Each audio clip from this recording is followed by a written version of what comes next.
Nous voici réunis dans l'enceinte de la base BIM pour fêter notre 11e anniversaire.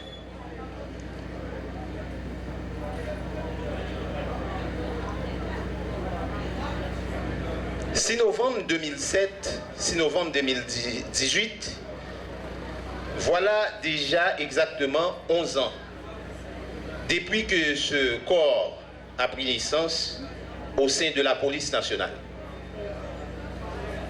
qui s'était donné pour devise protéger et servir.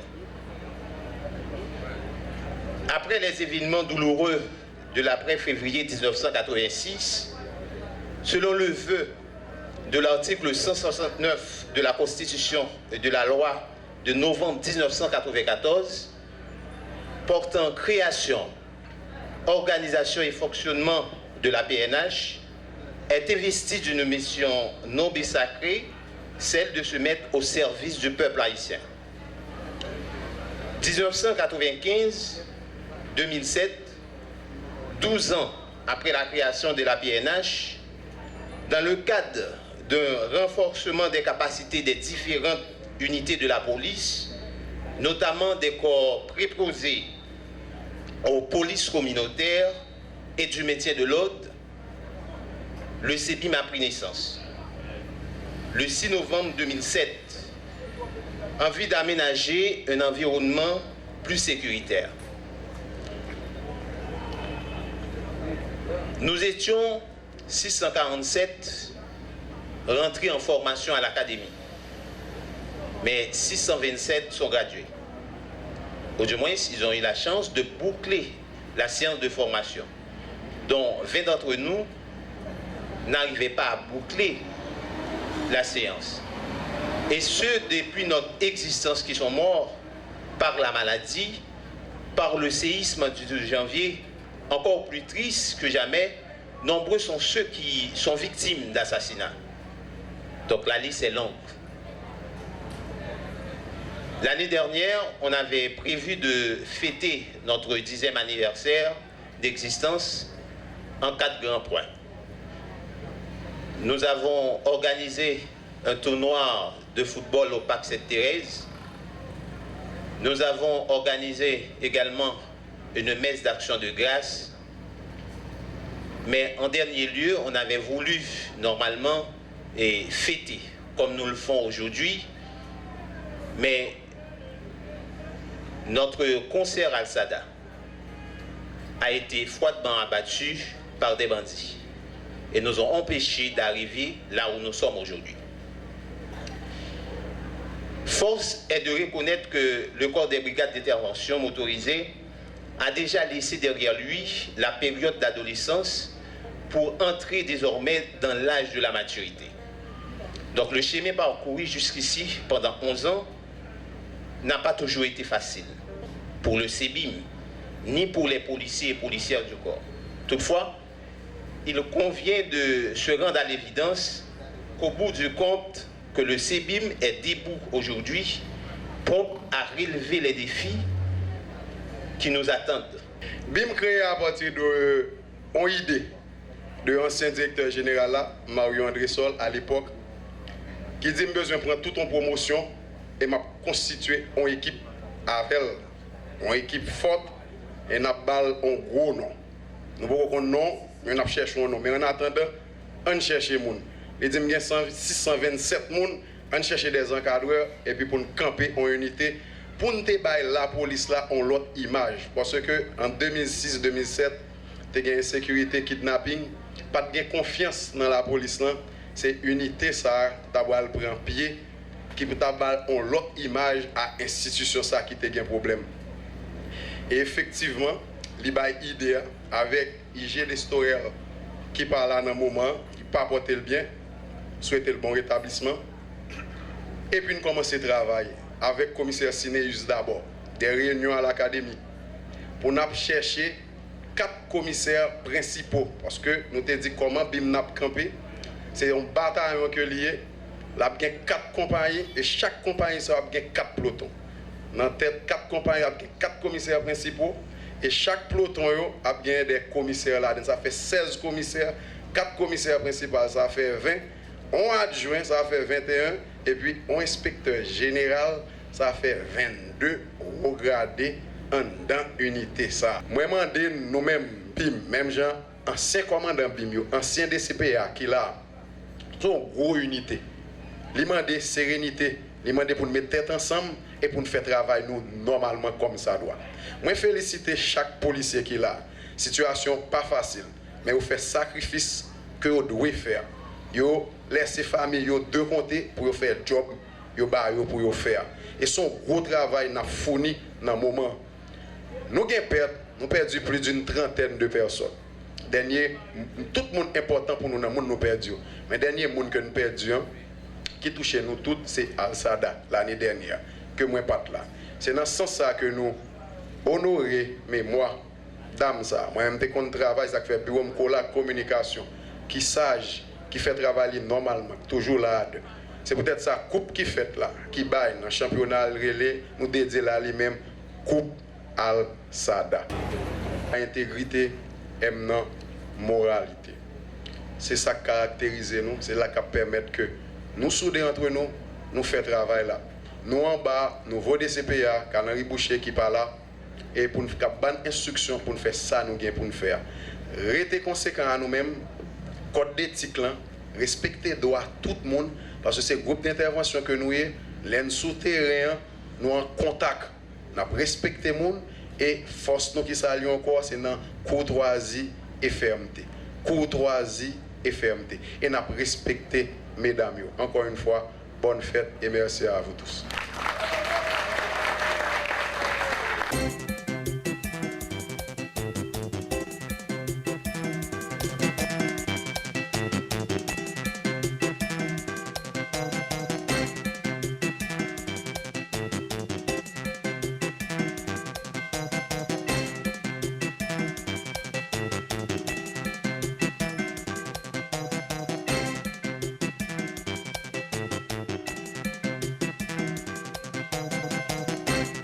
J'entretiens depuis quelques années des relations assez étroites avec les initiatives prises, soit par le gouvernement jeunesse, le Parlement jeunesse, et je me fais toujours le devoir d'assister, de répondre à leurs invitations et d'assister à toutes leurs activités. Et je vois que, alors si je comprends bien, c'est le pouvoir exécutif jeunesse qui a pris l'initiative de former un corps d'ambassadeurs, c'est-à-dire pour représenter ce mouvement jeunesse à l'étranger et aussi en Haïti pour recevoir des ambassadeurs. Et je suis certaine que, connaissant leur qualité, leur dévouement, leur préparation, ils sauront être de valeureux ambassadeurs. Et je leur demanderai simplement de ne pas oublier qu'ils représentent la jeunesse, mais aussi qu'ils représentent Haïti, notre pays. C'est-à-dire parler du pays, faire valoir ses potentialités et pas seulement le charme des paysages et des plages, mais ce que représente notre histoire, ce que représente le travail de nos ancêtres pour nous léguer ce pays qui malheureusement a connu des hauts et des bas tout au long de ces plus de 2 siècles d'histoire nationale. Représenter le pays, être ambassadeur du pays, cela veut dire aussi corriger peut-être les mauvaises interprétations, les mauvaises perceptions que l'étranger, ou les étrangers d'une manière générale, peuvent avoir du pays. C'est aussi défendre ses intérêts.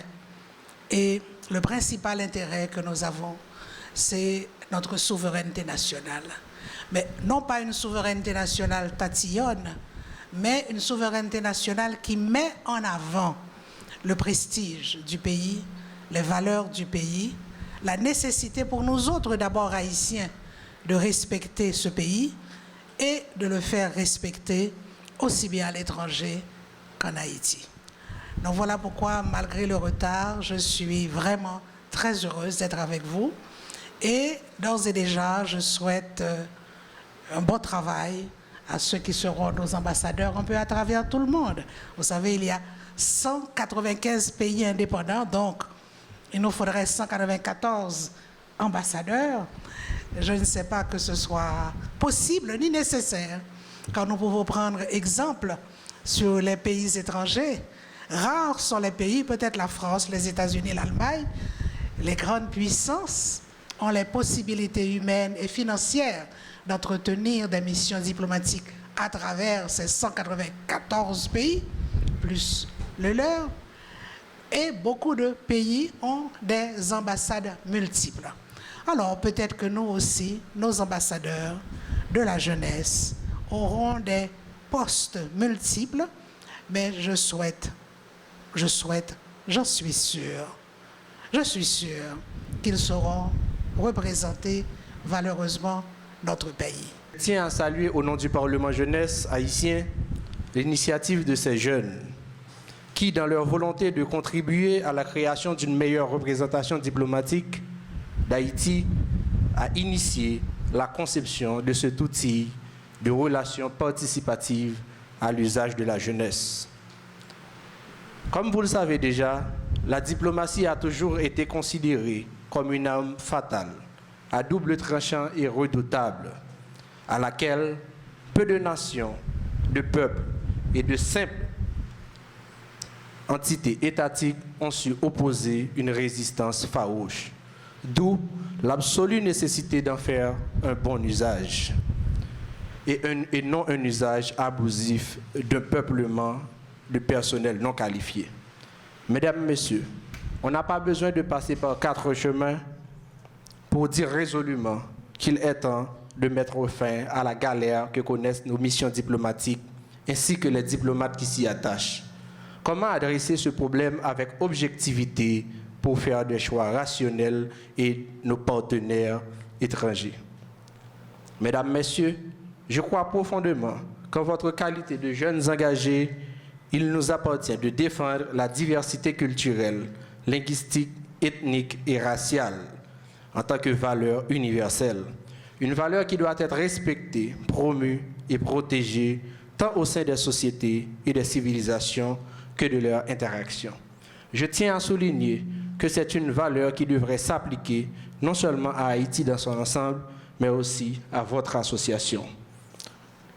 Toutefois, je vous saurais gré de partager quelques pistes de solutions que votre association doit se guider pour aider ce pays avec une jeunesse qui ne sait à quel sein se vouer avec la crise économique et politique permanente qui envoie chaque jour une très mauvaise image de nos jeunes compatriotes haïtiens. Ainsi, dans votre travail, rappelez toujours à nos dirigeants le déficit organisationnel du ministère des Affaires étrangères, qui est malheureusement le cas de beaucoup d'institutions publiques haïtiennes. Mesdames, Messieurs, membres de l'association, rappelez toujours à nos dirigeants que le cadre légal du ministère des Affaires étrangères est inadapté. Depuis 1987, plusieurs décennies, nous ne pouvons pas faire une diplomatie à l'ancienne face à cette diplomatie moderne. Et je dois vous rappeler que ce sont les jeunes comme vous qui doivent faire ce travail. Mesdames, Messieurs, membres de l'association, rappelez à nos dirigeants que la sous-qualification des cadres du ministère des Affaires étrangères est l'un des déficits majeurs qui affectent le fonctionnement de notre diplomatie. D'ailleurs, comment pouvons-nous embrasser le Taïwan à la place de la Chine? Mesdames, Messieurs, voilà en quelques mots les problèmes que le Parlement jeunesse souhaite que vous abordiez. Parallèlement, le Parlement jeunesse souhaite que nous travaillions ensemble pour réfléchir sur les grands enjeux diplomatiques et contribuer à l'émergence de la jeunesse haïtienne.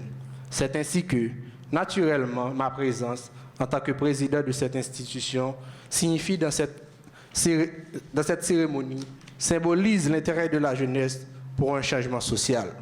Et j'entends par changement social que la jeunesse s'intéresse aux affaires politiques et soit apte à défendre ses droits.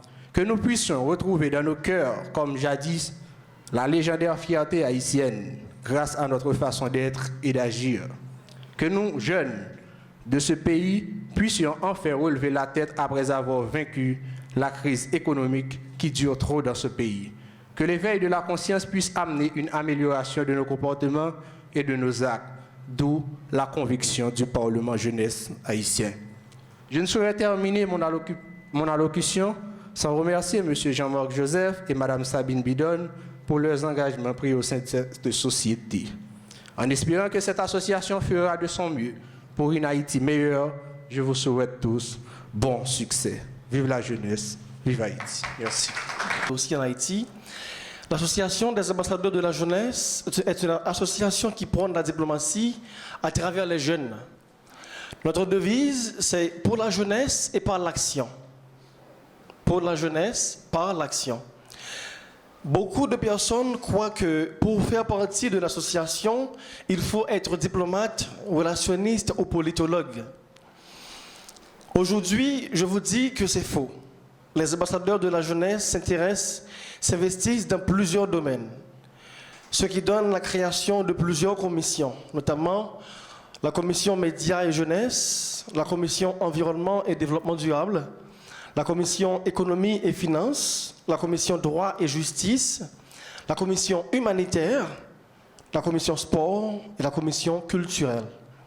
Chaque membre au conseil d'administration appartient à une ou deux commissions qu'il aura choisies lors de son adhésion au sein de l'association. Les ambassadeurs de la jeunesse, dans le cadre de leur Centre international de recherche et d'analyse, la CIRA, disposent des cours d'été au niveau supérieur, post-bac, dans un parcours juridique et géopolitique. On organise aussi des conférences, des débats, des forums, des séminaires pour des jeunes. Question de les former pour qu'ils puissent servir mieux leur pays.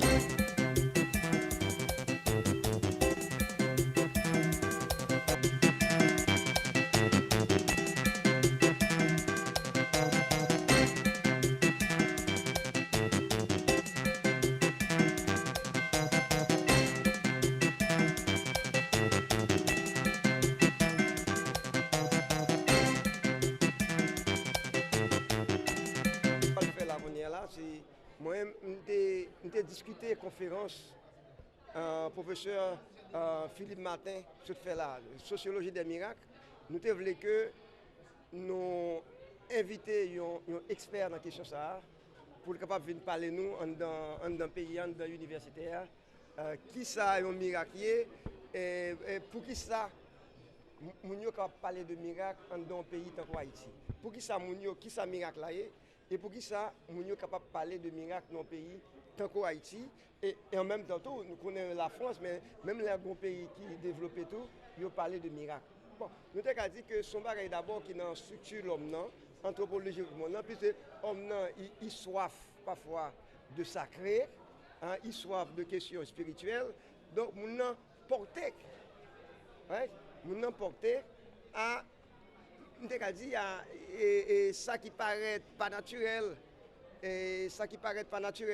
donc maintenant faut connaître pour qui ça moun yo croit dans miracle pour qui ça on moun ka croit dans miracle qui ça fait ka forte moun croit dans miracle donc c'est ça fondamental là mais à part de mauvaises conditions économiques moun yo qui ka fait croire dans miracle dans miracle c'est-à-dire à on bagage qui surnaturel qu'on bagaille que loi nature n'a pas expliqué, c'est ça que miracle là, parce qu'il y a une logique rationnelle, une logique des sciences, mais une logique miracle. Le miracle est une chose qui est toujours très actuelle.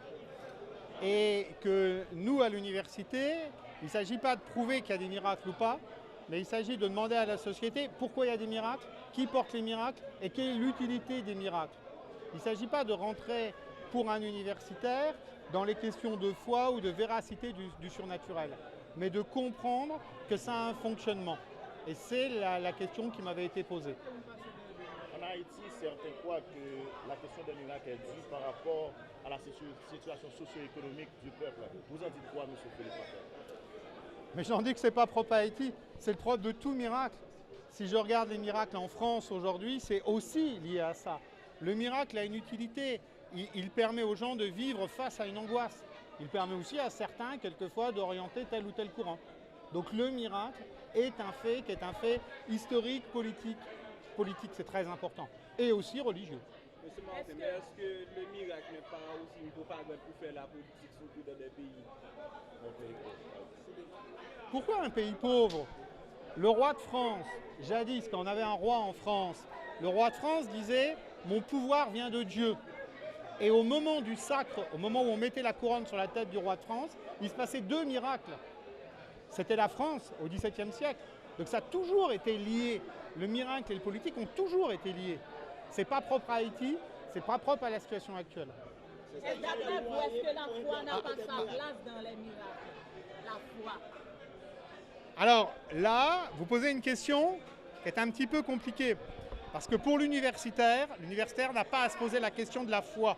Moi, je dois respecter ce que les gens croient. Je n'ai pas à leur dire, vous avez la foi, vous êtes vrai ou vous êtes faux. Moi, ce que je dois faire, c'est essayer de faire comprendre à la société que le miracle, ce n'est pas gratuit. Le miracle, il porte un message. Comment peut-on interpréter un miracle? Alors, on peut l'interpréter d'une manière religieuse. Donc, ça va prouver quelque chose sur la religion. On peut l'interpréter de manière pédagogique. Ça permet d'appuyer quelque chose. On peut l'interpréter de manière psychologique. Ça permet aux gens de faire face à une angoisse, à un problème. Le miracle, c'est quelque chose d'extrêmement varié. Et donc, toutes les interprétations du miracle sont possibles. Ce qu'on doit faire, c'est de ne pas enfermer le miracle juste dans une explication. Ça existe, le miracle. Vous y croyez? Moi, c'est pas... L'universitaire ne doit pas répondre à cette question. Parce que c'est une question que chacun se posera en fonction de sa foi, de ses croyances, de sa philosophie, etc. Vous y croyez, vous y croyez pas. Mais moi, en tant qu'universitaire, ce n'est pas le terrain sur lequel je peux aller.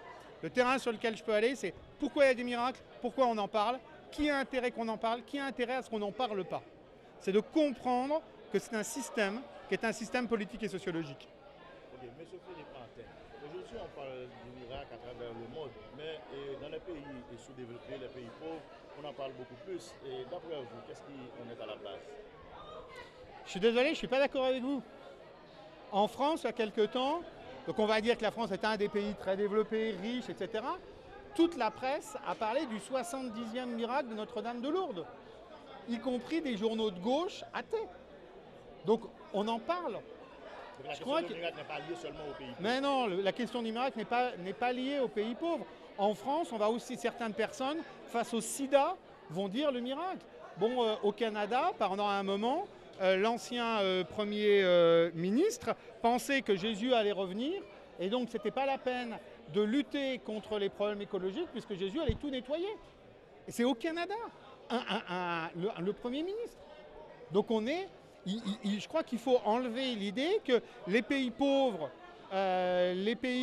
seraient adeptes du miracle et que les pays riches ne le seraient pas. Maintenant. Toutes les études montrent que le niveau d'éducation et le niveau de richesse n'empêchent pas la croyance au surnaturel.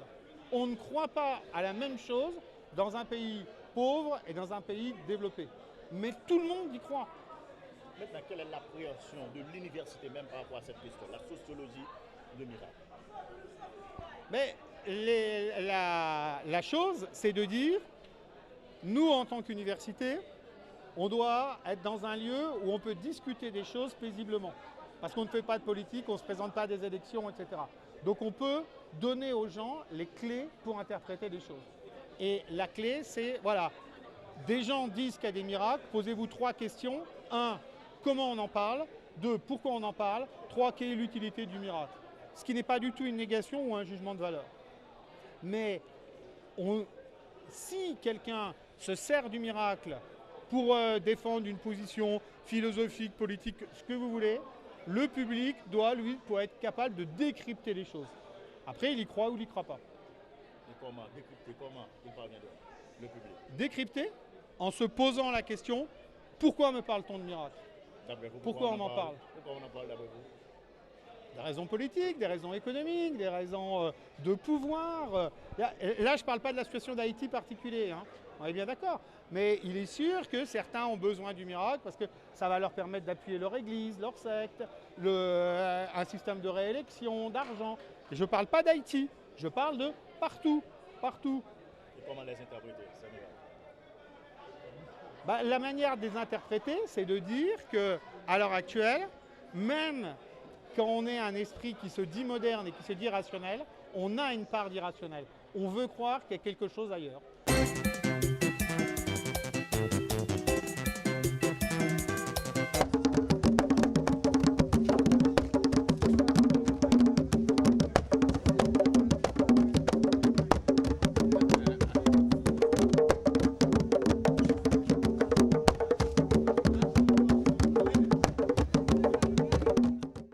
Boukman pas seulement en Ougan, Boukman sont rassembleurs, sont leaders, et son leader justement qui inscrit dans le cadre d'un leader qui est différent des leaders de la société moderne, qui sont leaders collectifs, qui rassemblent des grands généraux pour suivre un objectif commun qui c'est liberté, libération de masse esclave dans les conditions serviles que tu dans ces domaines-là.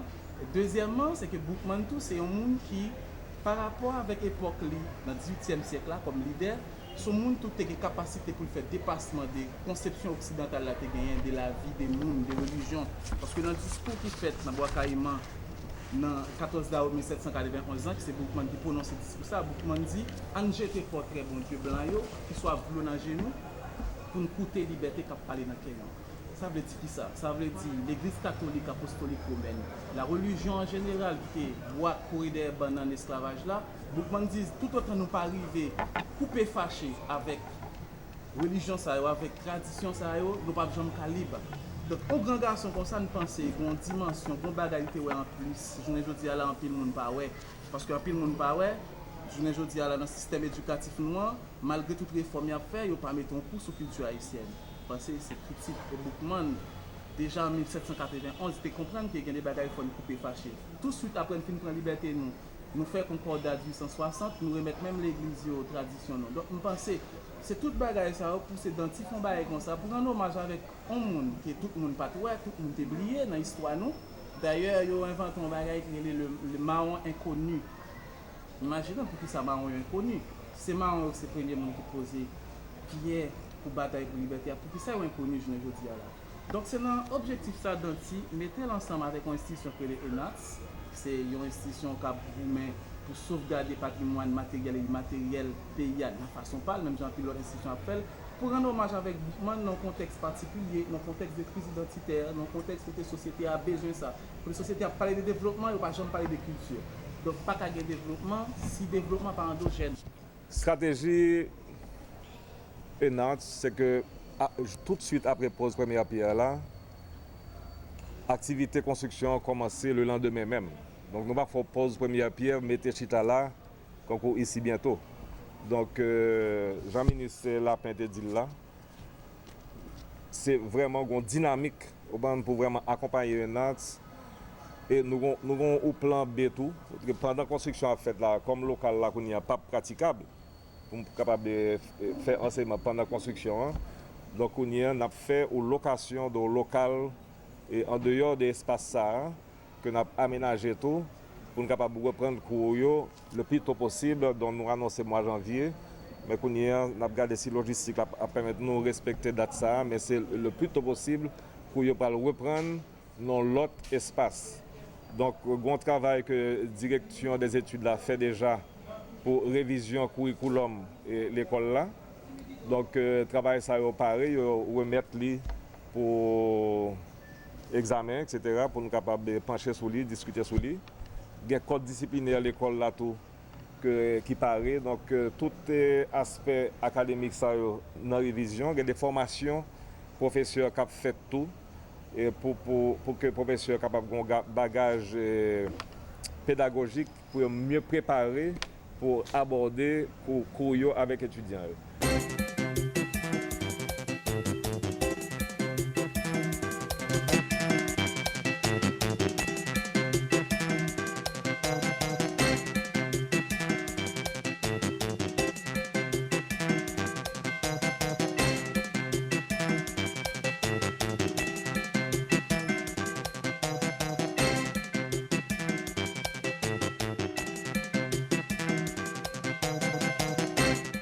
Nous-mêmes, dans la dignité, nous rencontrons une difficulté qui drôle. Et nous gagnons 2 mois, nous pas touchés.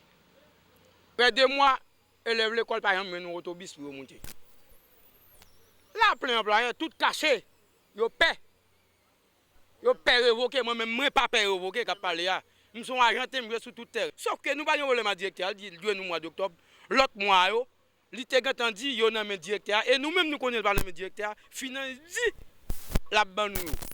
Nous même dans dignité là, nous gain pour on prend département l'Ouest Port-au-Prince là, qui c'est sans dignité là. Nous gain près de 4 mois et 3 mois là nous pas toucher. Bon moi même demander pour gouvernement et puis nous même qui dans médias pour nous aider accompagner dignité, accompagner tout employé dignité dans tous 10 départements pour te ka faire joindre ministre finance dans tout pour nous te ka faire joindre comme là.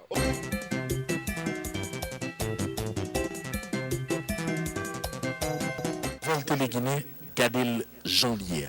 Chaque jour, devant jour à 4h. Le matin à 8h. À midi, midi tapant. À soir, 8h. Télégamme, Téléguinée Magazine, chaque dimanche, 4h de l'après-midi.